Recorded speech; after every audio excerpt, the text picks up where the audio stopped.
चा पण त्याच्यात पाठिंबा दिला तर खूप आनंद होतो. नक्कीच. म्हात्रे साहेब, ग्लोबल टू लोकल ही तुमची काय संकल्पना आहे आणि त्याचा फायदा कशा पद्धतीने होऊ शकतो? ग्लोबल टू लोकल ही जी संकल्पना आहे ती आज आपण सगळ्या क्षेत्रामध्ये पाहतो. रिअल इस्टेटमध्ये देखील आपल्या बऱ्याच मोठ्या प्रमाणात ही पाहायला मिळते.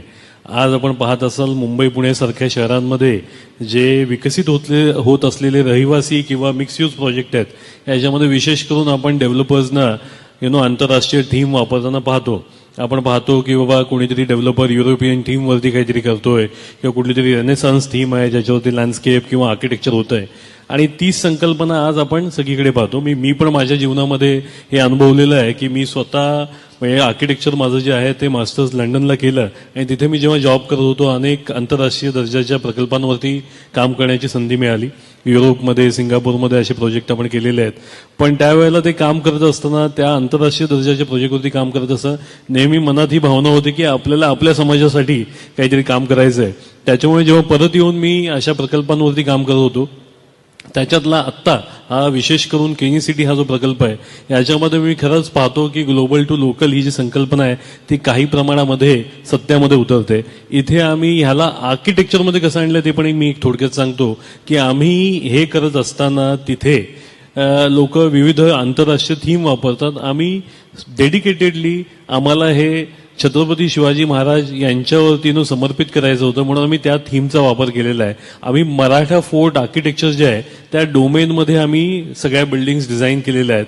तुम्ही जर ह्या केनी सिटीचं जर एलिव्हेशन पाहिलेलं असेल तर तुम्हाला लक्षात येईल की ह्या थीमचा रेफरन्स तिथे पाहायला मिळतो. बऱ्याच मोठ्या प्रमाणावरती मराठा फोर्ट आर्किटेक्चरचे जे फीचर्स आहेत ते आम्ही त्या एलिव्हेशनमध्ये वापरलेले आहेत. अनेक ठिकाणी ह्या टाउनशिपला डिझाईन करत असताना आपण डेड वॉल्स असतील तिथे शिवाजी महाराजांच्या जीवनावरचे म्युरल्स आपण क्रिएट करतोय. अनेक ठिकाणी आपण दीपस्तंभ या थीमवरनं वॉल ऑफ लाईट अशा थीम्स आपण जनरेट केलेल्या आहेत. त्याचा आपण बऱ्याच ठिकाणी स्पेसेस क्रिएट करतोय. आम्ही ॲम्युनिटीज डिझाईन करत असताना देखील म्हणजे गार्डन करतोय तर पद्मिनी लेकवरनं स्विमिंग पूल आणि तुमचं सारसबागेवरनं गार्डन अशा पद्धतीचे आपण कॉन्सेप्ट घेतलेले आहेत. सो असे विविध कॉन्सेप्ट जे आहेत त्यांचा आपण इथे समावेश केलेला आहे. आपल्या इथलं जे स्टोन कट आर्किटेक्चर जे आहे महाराष्ट्रातलं म्हणजे तुम्ही जर पाहिलं असेल अजिंठा वेरूळ तर त्याचा पण आपण संदर्भ आणलाय. आम्ही stone cut amphi theatre create करण्याचा एक प्रयत्न करतोय. सो अशा ज्या आंतरराष्ट्रीय थीम्स ज्या आपण लोक पाहतात करताना आम्हाला आमचं जे लोकल व्हर्नॅक्युलर आर्किटेक्चर जे महाराष्ट्राचं आहे त्याला एका आंतरराष्ट्रीय दर्जावरती न्यायचं होतं. त्यामुळे आम्ही विशेष करून मराठा फोर्ट आर्किटेक्चरनुसार आपण याला डिझाईन केलेलं आहे.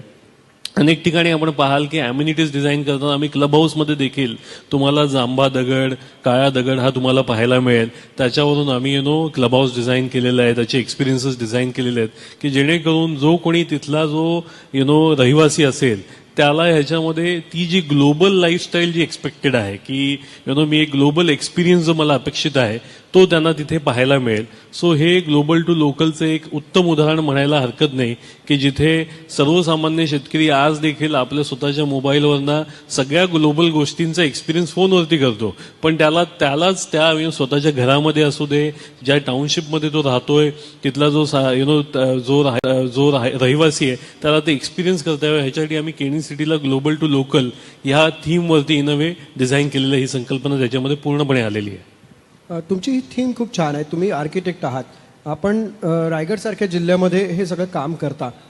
कोणत्या पद्धतीच्या रचनेची आवश्यकता आहे असं वाटतं? कारण पाऊस देखील बऱ्याच प्रमाणात पडतो. औद्योगिक क्षेत्र असल्यामुळे थोडंसं पर्यावरणाचा देखील विचार करावा लागतो. काय सांगाल? ती रचना करत असताना आपल्याला अशा ज्या संकल्पना राबवाव्या लागतात त्याच्यामध्ये विशेष करून आपल्याला जसं तुम्ही म्हणालात की एन्व्हायरमेंटल ॲस्पेक्ट्स आहेत त्याचबरोबरीने इतर आता नव्याने येणाऱ्या ज्या गोष्टी म्हणजे ज्या 25 वर्षापूर्वी ज्या ग्राहकाच्या ज्या अपेक्षा होत्या त्या आता फार मोठ्या प्रमाणात बदललेल्या आहेत. का आता आपली लाईफस्टाईल चेंज झालेली आहे. पर कॅपिटा आपण भारताचा जसा विकास होतोय तसा प्रत्येक व्यक्तीचा पर कॅपिटा वाढलेला असल्यामुळे कुटुंबाचा पर कॅपिटा वाढलेला असल्यामुळे आधीच्या ज्या गरजा होत्या त्या कदाचित आज त्या फार मागे राहिलेल्या आहेत. आता आपल्या नवीन गरजा निर्माण झाल्या आहेत. या नवीन गरजांसोबत नवीन एक्सपेक्टेशन ज्या आहेत ते युजरच्या ग्राहकाच्या असतात.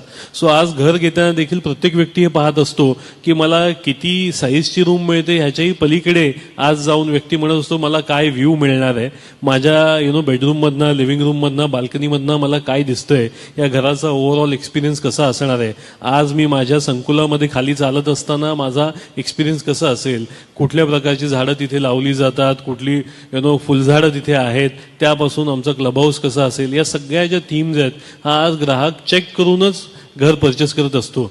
त्याच्यामुळे रिअल इस्टेटमध्ये काम करत असताना आर्किटेक्ट म्हणून संकल्पना आपण नवीन निर्माण करत असताना आपल्याला छोट्या छोट्या बारीक गोष्टी आहेत ज्याचा विचार करावा लागतो. लोकांच्या जीवनशैलीचा विचार करून आपण रचना करत असतो आणि रोजच आम्हाला दरवर्षीच आपल्याला पाहायला मिळतं की नवीन नवीन ह्या ज्या संकल्पना घडवाव्या लागतात. ह्या क्षेत्रामध्ये काम करत असताना कल्पकता असणं हे फार गरजेचं आहे आणि ती तुम्ही बऱ्याच मोठ्या प्रमाणात केनी सिटीमध्ये आपल्याला पाहायला मिळणार आहे. तुम्ही एक म्हणाला की ग्राहक हे सगळं चेक करत असतो, तर मला हरीशजी तुमच्याकडे यायचं आहे. मात्र साहेब तुमच्याकडे मला प्रश्न असा विचारायचा आहे तुम्हाला की आता यांनी हे घर केलं किंवा स्वतः विकासक झाले, तर ह्याकडे तुम्ही कसं पाहता एक आर्किटेक्ट म्हणून? आणि ह्या संपूर्ण प्रकल्पाची जी संकल्पना आहे ती जी आम्ही सातत्याने आजकाल सगळीकडे बोलून दाखवतो की आज मुंबईचा विकास होताना, नवी मुंबईचा विकास होताना शेतकऱ्यांनी पाहिलेला आहे. शेतकऱ्यांनी स्वतःची जी शेतजमीन त्यांना या विकासामध्ये द्यावी लागते. शहरीकरणाच्या वेगामध्ये रायगडसारख्या जिल्ह्यामध्ये हे अपेक्षितच आहे की कुठलीही जमीन आता पुढे भविष्यामध्ये शेतजमीन राहीलच अशातला काही भाग नाही, कारण शहरीकरण होतच चाललेलं आहे. असं होत असताना शेतकऱ्यांच्या मनामध्ये नेहमी हा प्रश्न असतो की या विकासामध्ये आमची भूमिका काय. सो ही जी भूमिका आहे त्या भूमिकेबद्दलच एक नवीन आशावाद निर्माण करणारा हा प्रकल्प आहे. ते कसं तर हा तिसरी मुंबई होत असताना प्रत्येक शेतकऱ्याला हे वाटतंय की ह्या विकासाच्या केंद्रस्थानी शेतकरी असायला हवा. हा जो विकास होणार आहे त्याचे विकास आराखडे बनवत असताना म्हणा किंवा त्याच्याविषयीचे इतर पॉलिसीज बनवत असताना तुम्ही शेतकऱ्याला केंद्रस्थानी ठेवा ही प्रत्येकाचीच अपेक्षा आणि त्याच्यावरती आम्ही सातत्याने काम करतोय. हे केंद्रस्थानी ठेवलं जात असताना जर त्याला स्वतःला जर विकासक बनण्याची संधी मिळू शकत असेल तर ते आणखीन उत्तम होईल. सो त्याच्यावरती विशेष काम करून आज ही केनी सिटी आपण पाहताय की जिथे शेतकऱ्याला विकासक बनण्याची संधी मिळालेली आहे. ही आता भविष्यामध्ये सातत्याने व्हावं याच्यासाठी आम्ही अनेक प्रयत्न करणार आहोत की जिथे शेतकरी विकासक बनू शकेल. कारण आजचा शेतकरी हा पूर्वीचा म्हणजे तुम्ही नवी मुंबई किंवा मुंबईचा विकास होताना जो शेतकरी होता तो आजचा शेतकरी नाही. आजचा शेतकरी जसं आता तुम्ही केनी साहेबांनी नावं घेतली, ॲडव्होकेट, इंजिनियर, हे सगळेजण सुशिक्षित शेतकरी आहेत, हे सक्षम आहेत, हे ह्या प्रकारच्या विकासाला पर्याय बनू शकतात, ते स्वतः विकासक बनू शकतात. म्हणून ह्याच्यामध्ये शेतकऱ्यांनी स्वतः विकासक बनावं ही जी महत्वाची थीम आहे ती केनी सिटीमध्ये आलेली आहे. आणि आम्ही इथून म्हणजे या मंचावरून मी सांगू इच्छितो की अनेक शेतकरी जे ह्या विकासात किंवा या विभागात असतील त्यांनी स्वतःच्या शेतजमिनीचा विकास जर स्वतः करण्याची इच्छा असेल तर तुम्ही केनी सिटी प्रकल्पाला भेट द्यावीत, तुम्ही आमच्या ऑफिसला भेट द्यावीत आणि तुम्हाला त्याच्याबद्दल योग्य तो सल्ला किंवा मार्गदर्शन मिळू शकेल.